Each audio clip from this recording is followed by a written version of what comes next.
Hola a todas y todos. Mi nombre es Carmen Pérez Rodríguez, soy profesora e investigadora en la Universidad de Salamanca, doctoranda en lenguas modernas y pertenezco al grupo de investigación Escritoras y personajes femeninos en la literatura. En primer lugar, me gustaría agradecer a las directoras del 19º Congreso del Grupo de Investigación Escritoras y Escrituras, al Comité de Organización y al Comité Científico la aceptación de mi propuesta de comunicación y el habernos brindado la oportunidad de participar en este evento de forma asíncrona. Espero que en próximas ocasiones podamos encontrarnos presencialmente y deseo el mejor desarrollo posible para las actividades programadas. Sin más dilación, paso a presentar mi comunicación que he titulado Violencia autoinfligida en las voces femeninas de Cancionero.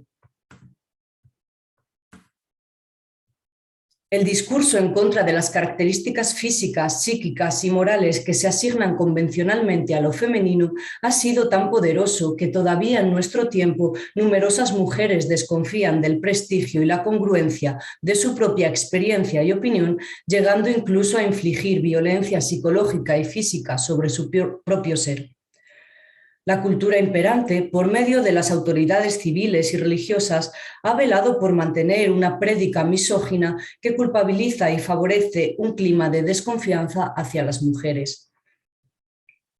En este hostigamiento discursivo se ponen bajo sospecha numerosos atributos y comportamientos femeninos, lo que perpetúa un temor irracional hacia el género femenino fuertemente arraigado en hombres y mujeres de la civilización occidental.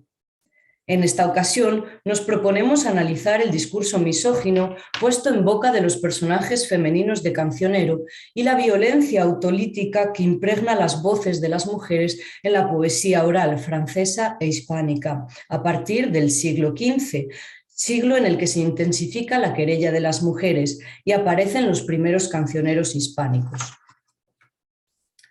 Si nos remontamos a la literatura de la antigua Grecia, cuna de la civilización occidental, personajes femeninos de gran arraigo representan a menudo mujeres desbordadas por sus pasiones que muestran un autoconcepto digno de análisis.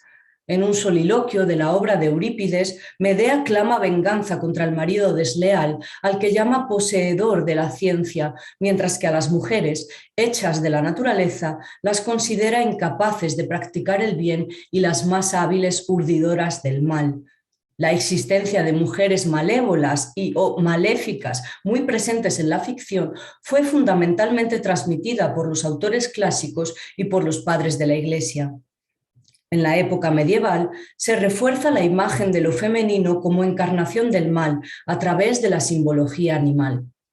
Los tratadistas y las autoridades eclesiásticas recuperan el discurso misógino para advertir sobre el peligro que suponen las mujeres y exhortan a controlar la naturaleza instintiva y femenina a través de la castidad o el matrimonio. La segunda parte del Roman de la Rose, con la que Jean de Meun continúa el texto de Guillaume de Loris, constituye el paradigma de la literatura misógina que presenta a las mujeres como bestes faibles et variables, bestias débiles y cambiantes. Frente a esta obra, de gran difusión y éxito, numerosas voces se erigieron para defender a las mujeres. Entre ellas destaca Christine de Pizan con el libro de La ciudad de las damas de 1405, obra que se considera como el inicio del debate intelectual entre hombres y mujeres intelectuales, detractores y defensores del género femenino, que se conoce como la querella de las mujeres y que tuvo repercusión en numerosos países. El resultado del obsesivo vituperio misógino se materializa principalmente en los primeros siglos de la Edad Moderna, con las persecuciones y las condenas inquisitoriales conocidas como cazas de brujas. Los prejuicios fueron interiorizados por las mujeres que llegan a atribuirse a sí mismas los defectos y las actitudes pecaminosas. En la imagen vemos una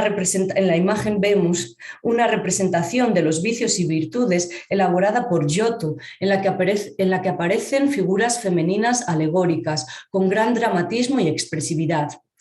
Algunas recuerdan a los pecados capitales, a los que aquí se añade información sobre el destino de la pecadora. Aunque no los recorramos todos en este momento, sí nos parece relevante citar composiciones poéticas con sujeto lírico femenino en las que la propia mujer se atribuye algunos de los pecados, como el de la lujuria. Entre las composiciones del cancionero musical de palacio, las voces líricas femeninas son escasas y cuando las mujeres se expresan en primera persona suelen emplear el lamento, aunque también la imprecación, como veremos más adelante, o la desenvoltura, como en este caso, en el que ella narra a su marido un sueño. Si habéis dicho, marido, esperad, diré yo lo mío. Si se cumpliese, marido, lo que esta noche he soñado, que estuviese desubido en la picota, emplumado, yo con un mozo garrido en la cama a mi costado, y tomando aquel placer del cual vos sois ya cansado, hiciésemos un alnado que vos fuese a descender. Leemos en el Romancero General de Luis Sánchez de 1600 lo que podría ser una respuesta o reprimenda a esta mujer, en 2 versos. La mujer que tal sueño sueña, coces y palos y golpes en ella. Encontramos otra referencia metafórica a la infidelidad femenina que una mujer comenta con otra. Mi marido y el tuyo hoy van al soto y con estos conciertos ciertos son nuestros toros. Leemos en el cancionero musical de Sablonara. En un cancionero francés del siglo XV, editado por Gaston Paris en 1875, encontramos una canción cuyo incipit es Si je suis trouvée, si soy encontrada. La malcasada, en este caso, se expresa en un monólogo mediante el cual maldice el día en el que vio al mal marido, maudit soit le jour con que je le vis, e indica que únicamente viste de colores oscuros. Sur toute couleur, j'aime la tannée, aparentemente como señal de duelo o de pena autoimpuesta en razón del hombre al que ama fuera del matrimonio que ha sido convenido por terceros. Pour ce que je l'aime, m'en suis habillée. Además, la voz femenina en primera persona clama por los obsequios que su amigo le trae, chaperon et ceinture dorée, prendas que cubren la cabeza y la cintura respectivamente y que estarían relacionadas con el amor lujurioso, considerado el vicio femenino por excelencia en los tratados misóginos, pero también relacionado con el pecado de la avaricia, la obsesión por los bienes materiales. En el corpus de la antigua lírica popular hispánica de Margit Frank se dedica un apartado entero a las variantes de la canción que comienza «Cómprame una saboyana». Leemos una composición correspondiente a los pliegos góticos de la Biblioteca Nacional de comienzos del siglo XVII. «Comprame una saboyana, marido, así os guarde Dios. Comprame una saboyana, pues las otras tienen 2».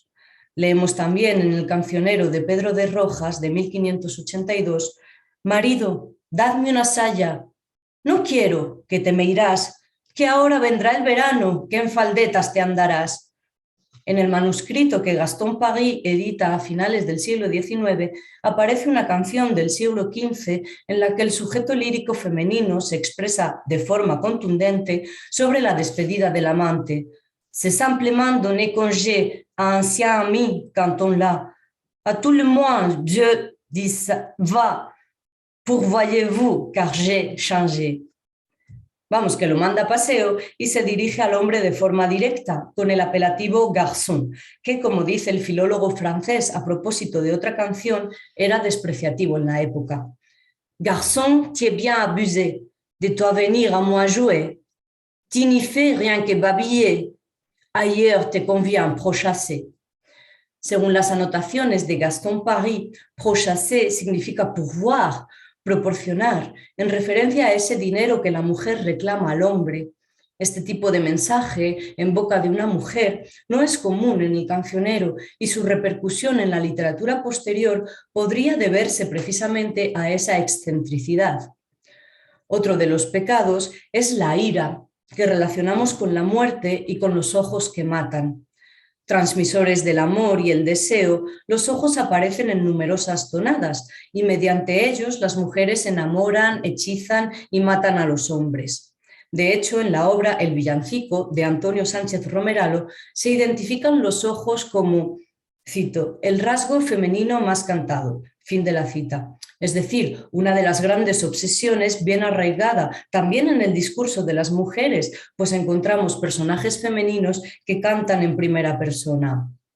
No oso alzar los ojos a mirar a aquel galán, porque me lo entenderán, en el cancionero valenciano de en torno a 1570, o en los villancicos de Juan Vázquez de 1560. ¡Ay, que no oso mirar ni hacer del ojo! ¡Ay, que no puedo deciros lo que quiero!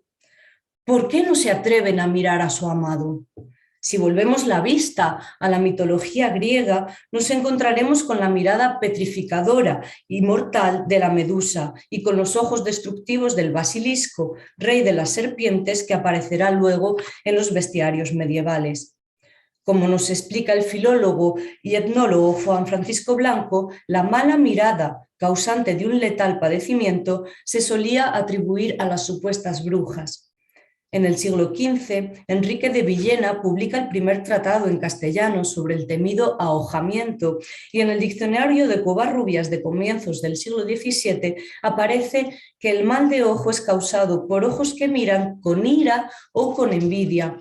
Las personas se protegían de las miradas letales mediante objetos apotropaicos de todo tipo, pero como más vale prevenir que curar, el mejor remedio parece ser la total censura de la mirada femenina. Duélenme los ojos de mirar vaso, si los alzo y miro, dicen que mato. Leemos en un manuscrito de primera mitad del siglo XVII, custodiado en la Biblioteca Nacional. En las obras que Aristóteles y Plinio el Viejo dedican a la fisiología natural antigua, se considera que la mujer puede transmitir veneno a través de la mirada y que esta es aún más perjudicial en el caso de las mujeres mayores tras la desaparición del menstruo. Mujeres mayores o viejas que se suelen relacionar en la canción popular con el pecado de la pereza. Todas hilan y yo duermo, maldita la sábana que tengo. Y que se relacionan también con la transmisión de saberes de generación en generación. Madre, ¿qué cosa es casar? Hija, hilar, parir y llorar. La misogamia o aversión a la unión conyugal ha quedado fuertemente marcada en los refranes populares como estos recogidos por Correas.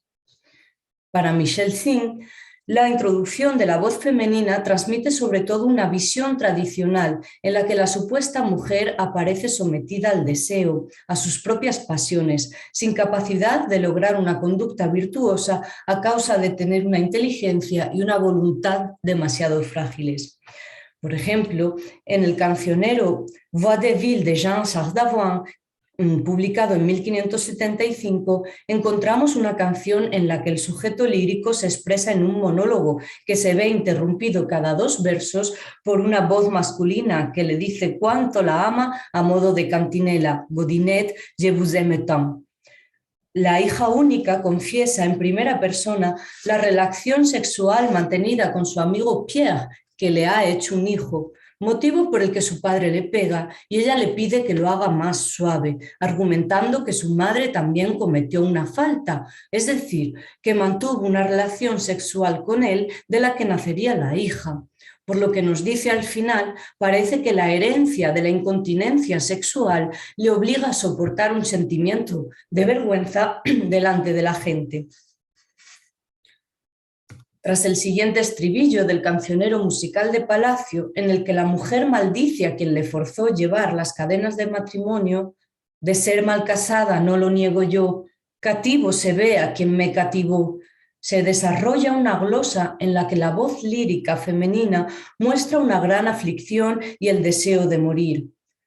Yo, triste cuitada, la muerte deseo y nunca la veo, que soy desdichada.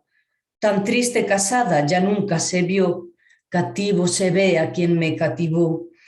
Y como no pretendemos cativarles mucho más tiempo, me despido aquí, no sin antes compartir las fuentes bibliográficas que me han facilitado el acceso a las canciones mencionadas y reiterando mi más sincero agradecimiento a la organización y dirección de este congreso Molestias Textuales. Aprovecho también para facilitar mis datos de contacto. Hasta pronto. Muchas gracias.